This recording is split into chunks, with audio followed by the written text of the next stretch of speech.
end of the time, there's one Bitcoin sitting there. Well, Bitcoin as a... I don't worry that his Bitcoin will sort of randomly go up or down. 200, and everybody was laughing at me on CNBC every time I would talk about Bitcoin. Bitcoin against the dollar, against other types of assets. All of these assets are down. So back to the internet, I believe the internet will have a native currency. Really? It'll have a native currency, and I don't know if it's Bitcoin. I think it will, because... In this video, I'm going to give you a simple explanation of Bitcoin, blockchain, and the pros and cons of Bitcoin. By the end of this video, you're going to have a basic understanding of Bitcoin, but first let's listen to what the big names have to say about it. If you and I buy various cryptocurrencies, they're not going to multiply. They're not going to be a bunch of rabbits sitting there in front of us. They're just going to sit there. And I got to hope next time you get more excited after I've bought it from you, and then maybe I'll get more excited and buy it from you. And actually, we could sit in the house by ourselves, and we could keep running up the price between the two of us. But at the end of the time, there's one Bitcoin sitting there, and now we got to find somebody else, and they come to an end. I mean, those. So, that's a greater fool theory. That's what you're saying. Well, yeah, it's buying something because you expect the pool of people who want to buy it because they want to sell it to somebody else will grow, and it's wonderful because it does create a rising price, does create more buyers, and people think I've got to get in on this, and it's better if they don't understand it. That's the other thing about non-predictable. If you don't understand it, you get much more excited than if you understand it. I mean, if you buy a bond that says it's going to pay you 4% a year, you're not going to get any pleasant surprises. She's going to pay you 4% a year. But if you can have anything you want to imagine.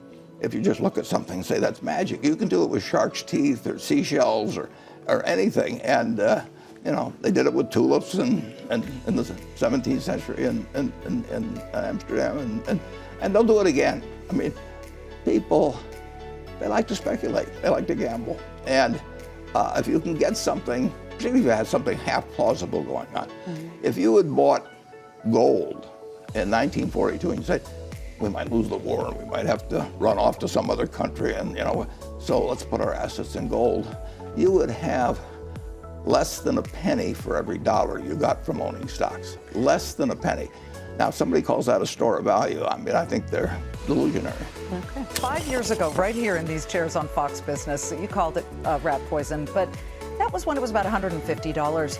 Today it's $9,000. It had hit $19,000. So it's more expensive rat poison. But there are some people who were able to make some money, and we heard from people who are very passionate about this, and they said, oh, those guys are just trying to protect their old school investments in US dollars. What do you say to that? Well, I think these idiot booms do harm to a country. They frequently come to bad ends, and they cause economic consequences that are bad for the whole damn country. And so I like it when my country steps hard on idiot booms instead of fanning the flames. And if there's ever anything that needed stepping down on hard, it's Bitcoin. I do think people get bought into these manias who may not have as much money to spare. So I'm not bullish on Bitcoin, and my general thought would be that if you have less money than Elon, you should probably watch out. Why aren't you bullish on Bitcoin? Look, there are things we invest in society that produce output. Bitcoin happens to use a lot of energy.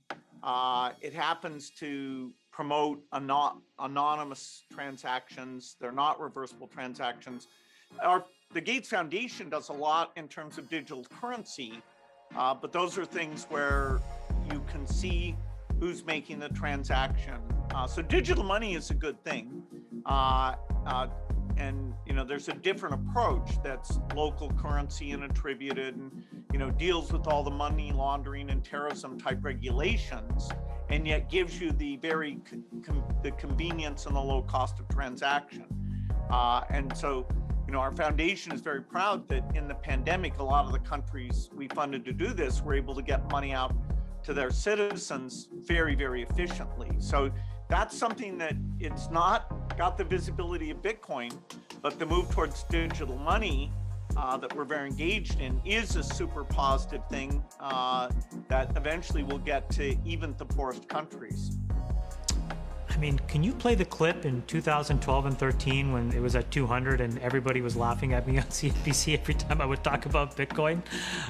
Where is it going? It's probably going to 100, then 150, then 200,000. In what period? I don't know. 5 years, 10 years, but it's going there. And the reason is because every time you see all of this stuff happening, it just reminds you that, wow, our leaders are not as trustworthy and reliable as they used to be. And so just in case, we really do need to have some kind of, insurance we can keep under our pillow that gives us some access to an uncorrelated hedge. And it's going to eventually transition to something much more important. But for right now, you're just getting all these data points that prove this thing. It's just the fabric of society is frayed. And until we figure out how to make it better, it's time to just have a little schmuck insurance on the side, and everybody's running in. It's just an incredible thing. I could never have imagined it.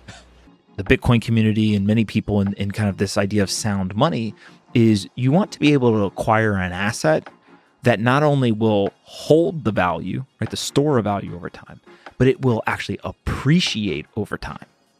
And so when you look at something like Bitcoin against the dollar, against other types of assets, all of these assets are down compared to Bitcoin, right? Now, some of that's just in the early days of kind of the pricing of an asset. You go from very small to something much larger. But now what you start to look at is, well, if you have a finite supply of something, what ends up happening is people begin to value it more. And so in a world where dollars are infinite and other fiat currencies are infinite, Bitcoin becomes very, very interesting, very special, and something that is very aspirational. And so I think that's where you're starting to see people say, wait a second, this is something where that finite, secure store of value is essential to wealth generation and preservation over a long period of time. So back to the internet, I believe the internet will have a native currency.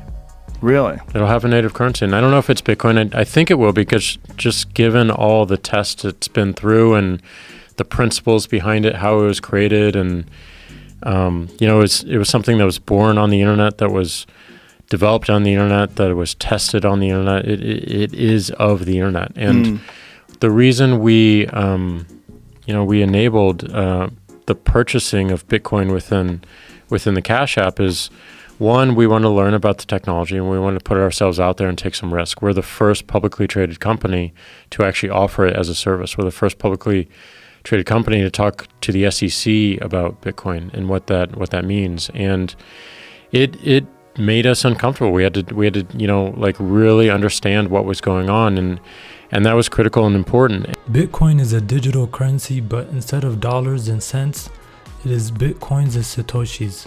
And one Bitcoin is worth 100 million satoshis. The fact that Bitcoin is not controlled by a government or a bank is what makes it special. The reason Bitcoin exists is because of the lack of trust in the financial system. Money is just a number on your bank account. The value of money is guaranteed by the government. Banks play a huge role when it comes to our money. So when you purchase an item that's worth $40, the bank has to deduct that from your account and charge you a fee. And banks keep a record to make sure you don't overspend.